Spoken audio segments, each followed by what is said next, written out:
Bonjour chers auditeurs. Alors on se retrouve aujourd'hui pour traiter d'un sujet passion, les animaux. Oui, les animaux, on aime tous les animaux, en tout cas moi je les adore particulièrement. C'est pour moi une source d'amour illimitée. Il suffit que je vois un chien passer dans la rue avec sa famille ou mes propres chats pour que mon cœur, mais littéralement, implose d'amour. Voilà, c'est les animaux, c'est la vie, c'est de l'amour pur, c'est ils ont pas de calcul, pas d'intention, enfin sauf quand ils ont envie de manger un truc, mais globalement c'est vraiment une forme d'amour tellement désintéressée, tellement parfaite, voilà. Et les animaux ils nous aiment inconditionnellement en fait, comme un peu comme s'ils étaient des enfants, ils sont empreints de cette pureté, voilà. Et en même temps, on a aussi les animaux sauvages qui sont dans la prédation et tout ça. Et ça aussi, c'est un reflet macroscopique en fait de tout ce qui peut se passer sur Terre. Donc voilà, on va aborder des petites anecdotes. Enfin, c'est pas des anecdotes plus particulièrement, mais en tout cas dans ce que j'ai à l'heure actuelle comme données, des comment dire des informations autour du règne animal, voilà, et de leur rôle au sein de l'humanité. Voilà, donc on va aborder ce sujet des animaux ensemble. Et puis on va essayer d'observer, de réfléchir ensemble sur tous les cas de figure où évidemment on ressent effectivement que les animaux occupent une place très très particulière dans nos vies, c'est clair, voilà. Donc les animaux, ils ont aussi une structure divine en eux, quoi. Voilà. Donc comme les plantes, les autres objets, ils possèdent une source qui est comparable à l'âme. Voilà. Et donc en observant l'âme d'un animal, on peut comprendre comment sa conscience réagit au processus d'équilibre du monde. Voilà.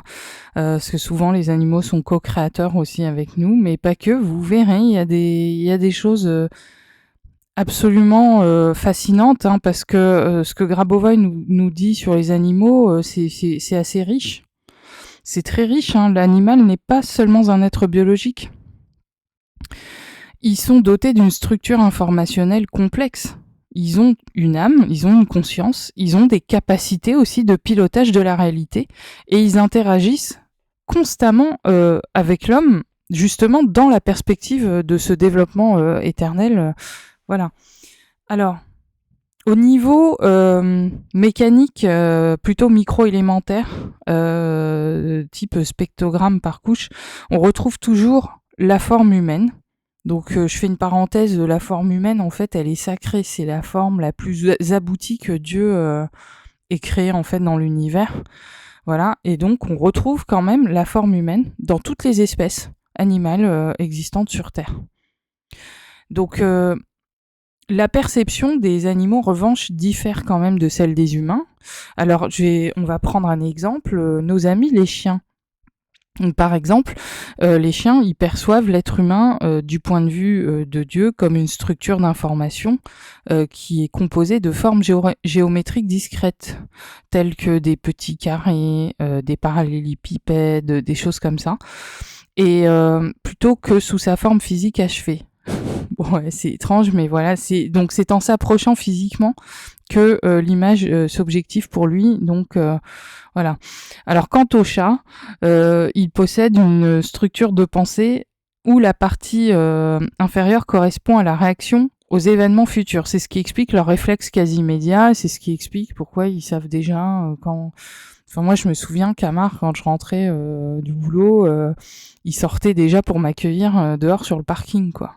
Il savait déjà que j'allais rentrer. Voilà, ils sont absolument incroyables.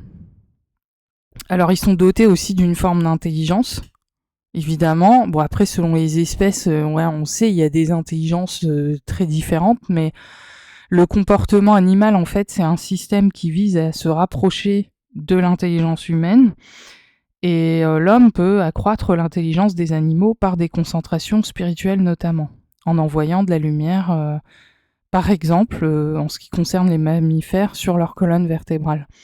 Alors vous avez tous vu ces petits perroquets super intelligents qui sont capables de résoudre des casse-têtes et tout. On estime que ce type de perroquet a une intelligence similaire à un enfant de 5 ans quand même. C'est 5 ans conscience collective actuelle, j'entends par là. Donc ouais, il y a des choses absolument fascinantes en eux. Et moi je sais que mes chats sont ils sont extrêmement intelligents quoi. Enfin c'est juste dingue. Voilà. Donc quel est le rôle de nos animaux et des animaux qui sont là en fait dans justement ce développement éternel?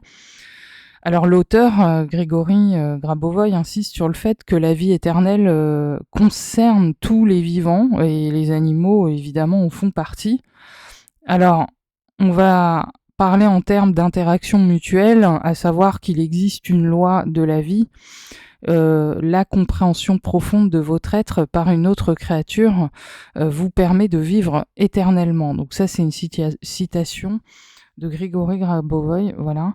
Et donc ce qu'il faut savoir, donc là c'est dans le livre des concentrations sur les séries numériques pour le rétablissement de l'organisme des chats. Alors le chat, par sa pensée, peut contribuer à assurer la vie éternelle de l'homme, donc et l'homme en retour éduque le chat pour structurer son éternité. En fait, c'est un travail réciproque, quoi, en continu. Voilà, donc on évolue ensemble. Enfin, moi, je sais que Belkis, avec le PRK, tout ça, j'ai constaté des évolutions parallèles.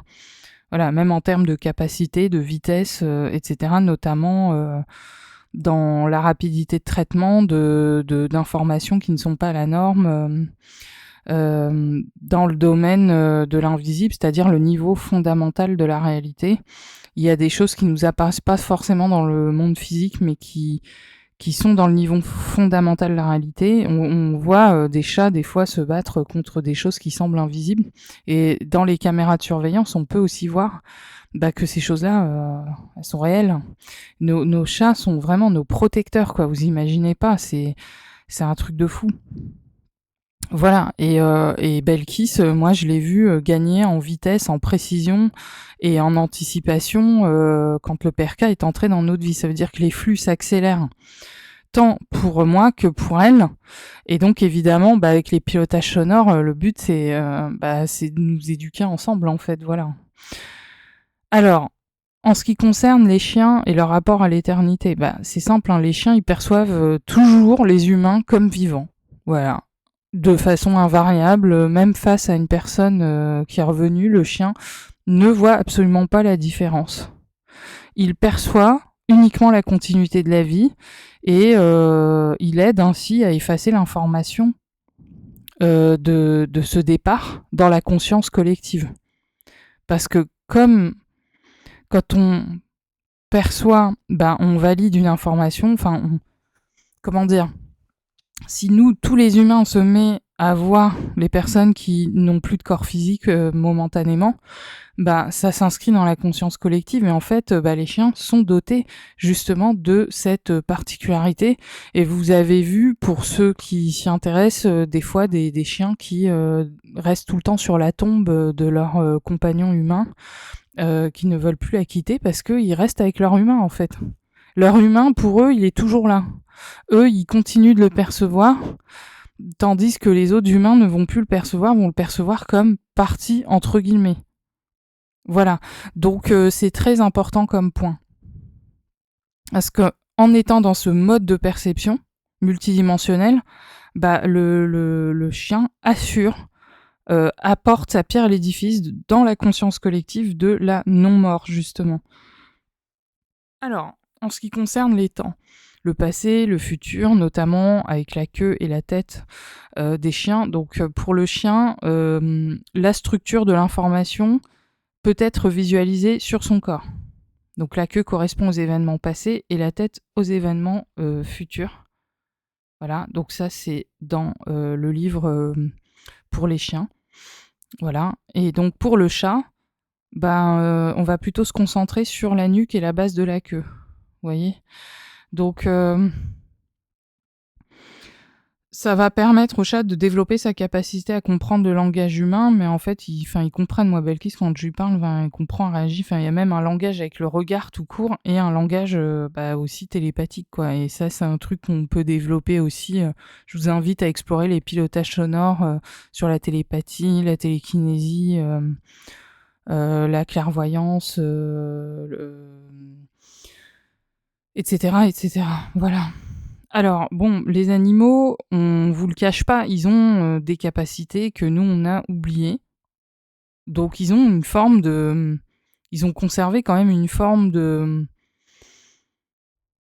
Pas de supériorité, mais voilà, ils ont des capacités que nous, on a perdu tout compte fait. Donc, on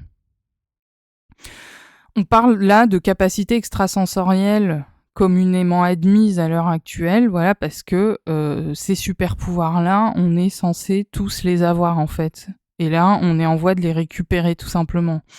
Donc Grabovoi, il va décrire plutôt des capacités animales qui dépassent la biologie classique, et il va les présenter comme des technologies de conscience. Donc les animaux aussi, ils maîtrisent des techniques, des technologies de la conscience, de pilotage de la réalité. Alors on va prendre l'exemple du lion. Le lion, il est capable de scanner le temps.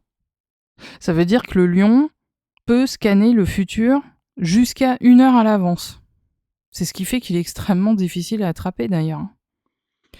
Et c'est pour ça qu'on l'appelle le roi des animaux. Donc il génère une impulsion de conscience depuis son estomac. Donc quand je vous expliquais que chaque partie de notre corps est une structure de pilotage et de contrôle de la réalité. En l'occurrence, pour le lion, c'est son estomac.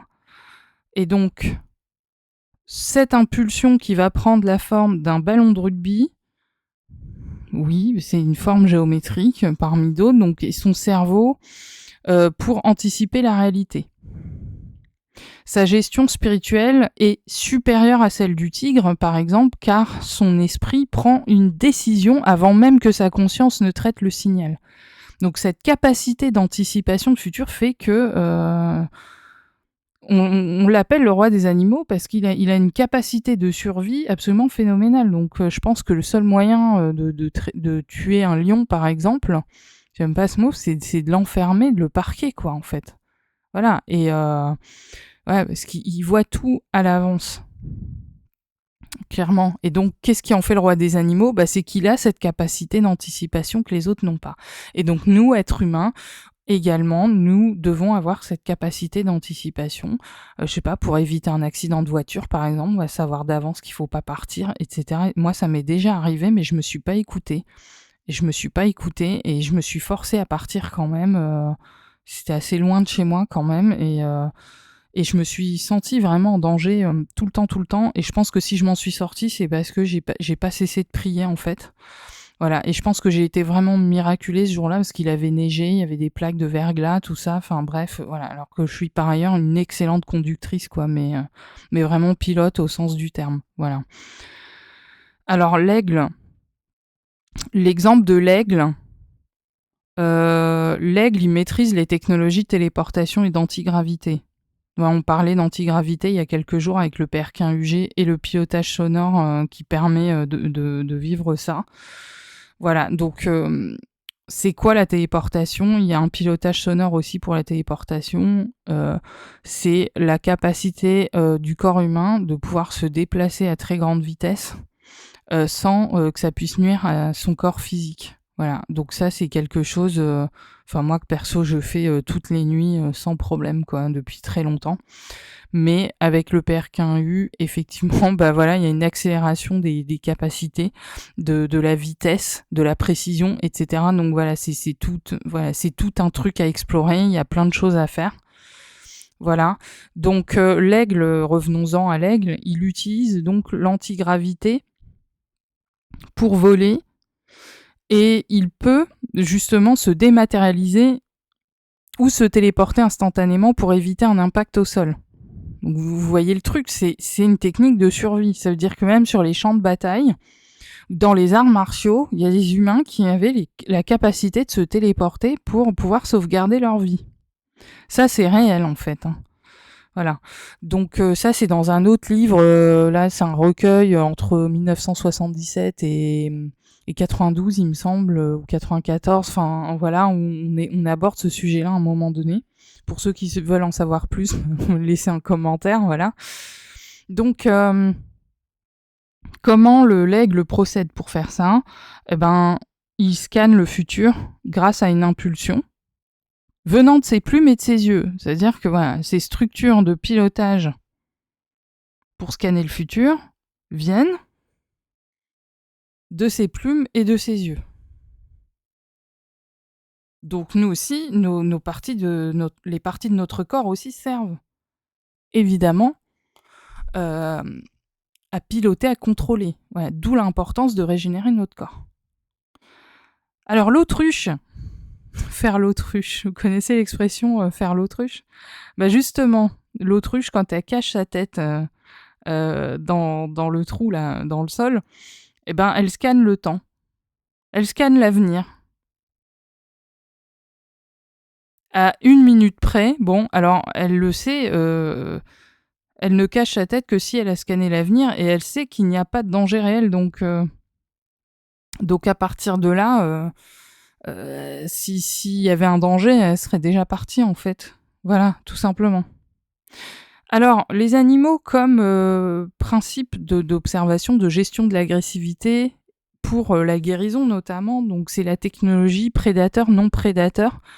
C'est un point crucial de l'enseignement pour la santé humaine et la géopolitique, par exemple, parce que en fait, on a des microsystèmes et des macrosystèmes, si vous voulez, et donc à l'échelle de tout ça, bah ça veut dire la même chose. Alors je vais m'expliquer. On va transformer l'agressivité, c'est-à-dire que l'homme, il a la responsabilité de transformer des systèmes agressifs en systèmes non agressifs, c'est-à-dire de faire en sorte que le loup ne mange pas l'élan. Il va potentiellement, via une nourriture synthétique qu'on pourra faire dans le futur, mais qu'on peut faire maintenant, parce que l'autre jour, je vois une vidéo d'une dame qui a sauvé des louveteaux qui allaient se noyer, parce que la louve a demandé de l'aide et qu'elle n'arrivait pas à y sortir. En fait, elle s'est occupée de la louve et de ses petits, et c'est devenu des boules d'amour, en fait. C'est des boules d'amour qui étaient tout le temps là, en train de dormir avec elle, lui faire des câlins et tout, enfin... Voilà, mais elle les nourrissait tous les jours, elle les a soignés, elle a pris soin d'eux, et donc en fait, à partir de là, le loup, qui est censé être un prédateur, ne l'est pas du tout. C'est un animal de compagnie comme un autre qui aime les humains avec qui ils vivent sans problème, quoi. Voilà, et c'est attendrissant parce qu'ils se comportent comme des bébés, en fait, comme des petits chiens, et nos animaux, c'est ça, ils nous prennent pour leurs bébés. Quelque part, il y a des scientifiques qui ont étudié le phénomène et ils nous voient comme des grands chatons, par exemple les chats. Moi, ma chatte Belkis me prend pour son grand chaton, la plupart du temps, et vice-versa. Voilà.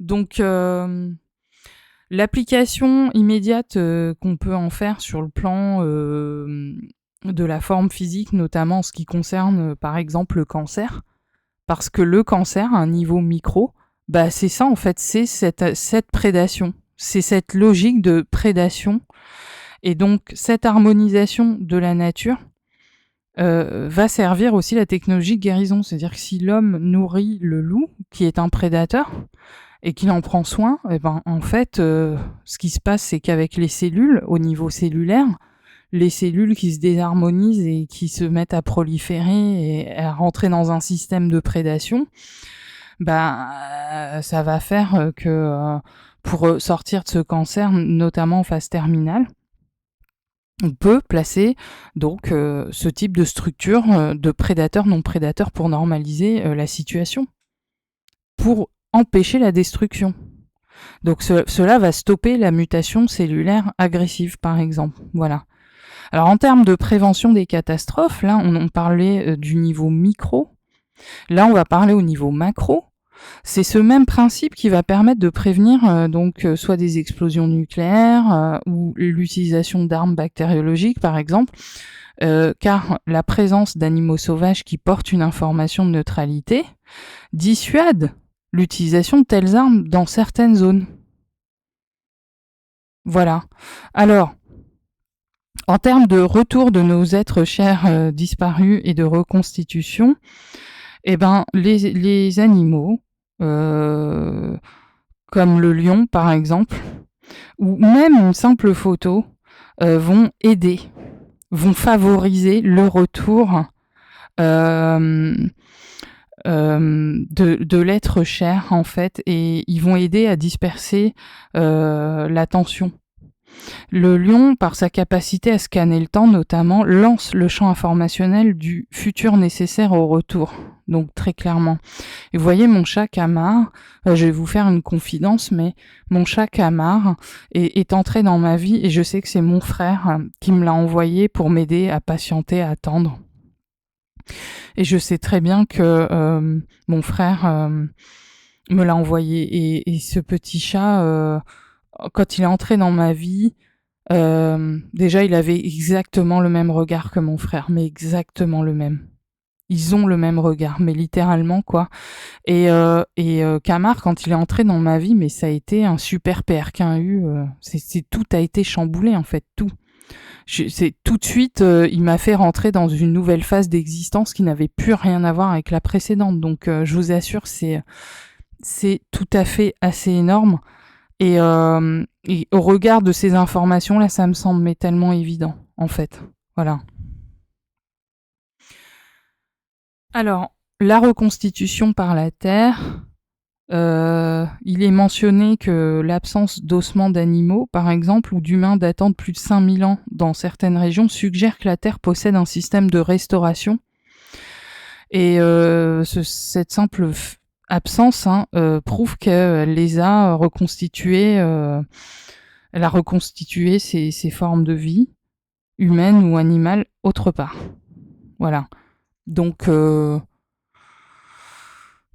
voilà. Alors, les animaux sous l'angle des origines cosmiques et de l'évolution, dans l'œuvre Aeruculus qu'on a déjà abordé quelques fois là sur cette chaîne, il y a une vision cosmogonique qui va être présentée sur l'origine extraterrestre de certains animaux. Alors, il est fait mention d'un système planétaire lointain qu'on appelle la planète des chiens, qui ressemblait à un chien et à un lion, ce système planétaire lointain a influencé l'apparition des premiers animaux sur Terre. Voilà, donc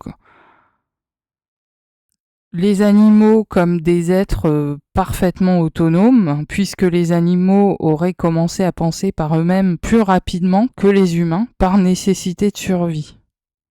Ça a été une adaptation éclair, une évolution éclair pour pouvoir survivre. Donc en termes de futur, l'évolution mène à une union spirituelle où l'animal ne sera plus détruit. Il deviendra éternel aux côtés des hommes. Voilà, logique. Et donc vous voyez les vaches indiennes. En Inde, on ne mange pas les vaches. Elles sont sacrées, on les chouchoute, on les dorlote, on leur met des colliers, etc. Parce que les vaches ont atteint un niveau de capacité de contrôle et de pilotage de la réalité qui font que on peut pas les toucher, quoi. Et c'est pareil pour les arbres. Un arbre, il va pas être abattu parce que l'arbre aussi, s'il a atteint ce système de structure de pilotage, il va être capable de préserver sa vie par un simple contrôle. Donc ce sont vraiment des êtres conscients, autonomes, qui comme nous peuvent développer leurs capacités. Et donc nous aussi, humains, nous pouvons devenir absolument invulnérables et indestructibles. Alors en résumé, l'auteur nous invite à considérer les animaux plutôt comme des partenaires dans l'évolution vers justement cette éternité. Et donc il nous enseigne la joie, la perception du futur et la continuité de la vie. D'accord ? Et donc l'homme en retour, c'est son devoir de leur assurer la protection, leur développement intellectuel et leur passage vers une alimentation et un mode de vie non destructeurs, justement. Donc, c'est notre rôle d'éducateur, mais eux aussi, ils nous éduquent, c'est pareil, on n'est pas supérieur à eux, hein, clairement. Donc voilà pour cette partie. J'espère que cette petite capsule sur la thématique des animaux vous a fait plaisir. En tout cas, moi, j'étais très contente de parler de ce sujet avec vous. Et puis, je vous dis à une prochaine pour de nouvelles astuces, de nouvelles connaissances à appliquer dans notre quotidien. Voilà. Écoutez, je vous dis à très bientôt. Ciao.